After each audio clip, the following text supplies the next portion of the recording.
নাটকীয় জয়ে স্বস্তির নিঃশ্বাস ব্রাজিল শিবিরে। এমন জয়ে ফুটবলারদের কৃতিত্ব দিয়েছেন কোচ কার্লো আনচেলত্তি। জানিয়েছেন ওয়ার্ম আপ করেও নেইমারকে না খেলানোর কারণ। আর ইটালিয়ান ট্যাকটিশিয়ানের প্রশংসায় পঞ্চমুখ জয়ের নায়ক মার্তিনেল্লি।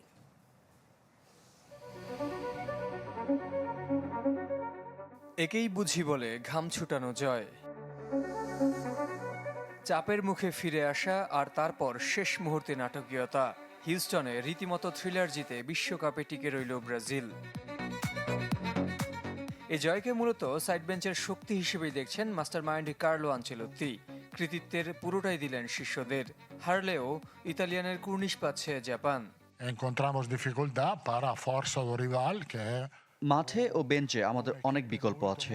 সবচেয়ে গুরুত্বপূর্ণ বিষয় হলো ফুটবলাররা দারুণ পারফর্ম করছে। এমন পারফরমেন্স মূল্যায়ন করা উচিত।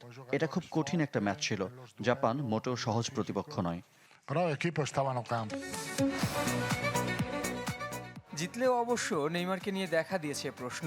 একাদশে তো বটেই, পুরো ম্যাচেই খেলেননি সেলেসাও নাম্বার 10। অথচ দ্বিতীয়ার্ধে সাইডলাইনে ওয়ার্ম আপও করেছেন। কোলগেট ম্যাক্স ফ্রেশে আছে আইসি কুলিং ক্রিস্টালস, যা দেয় ম্যাক্সিমাম ফ্রেশনেস সহ কোলগেট ম্যাক্স ফ্রেশ, যার ব্যাখ্যাও দিয়েছেন ব্রাজিল বস। Dice isto, fale con Neymar.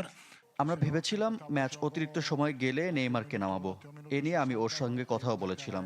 60 বা 65 মিনিটের দিকে ওকে নামানোর পরিকল্পনা ছিল, কিন্তু আমরা সমতায় ফিরলাম। এরপর দলের ছন্দ ও কৌশল পাল্টাতে চাইনি, কারণ ম্যাচ তখন পুরোপুরি আমাদের নিয়ন্ত্রণে ছিল। Stava tutto claro con ele. ম্যাচে আনচেলত্তির মাস্টার স্ট্রোক 2 পরিবর্তন। এন্দ্রিক ঘুরিয়ে দিয়েছেন খেলার মোড়, আর ব্যবধান গড়ে দিয়েছেন মার্তিনেল্লি, যার কৃতিত্ব গুরুকেই দিয়েছেন এই আর্সেনাল স্ট্রাইকার। আনচেলত্তির মতো কোচের অধীনে খেলতে পারা সৌভাগ্যের। বিরতিতে তিনি আমাদের শান্ত রাখেন, কৌশল বদলান, আর সেই সিদ্ধান্তই শেষ পর্যন্ত জয় এনে দেয়। হেক্সা জয়ের স্বপ্ন পূরণ করতে হলে ব্রাজিলকে দিতে হবে এমন আরও কিছু কঠিন পরীক্ষা।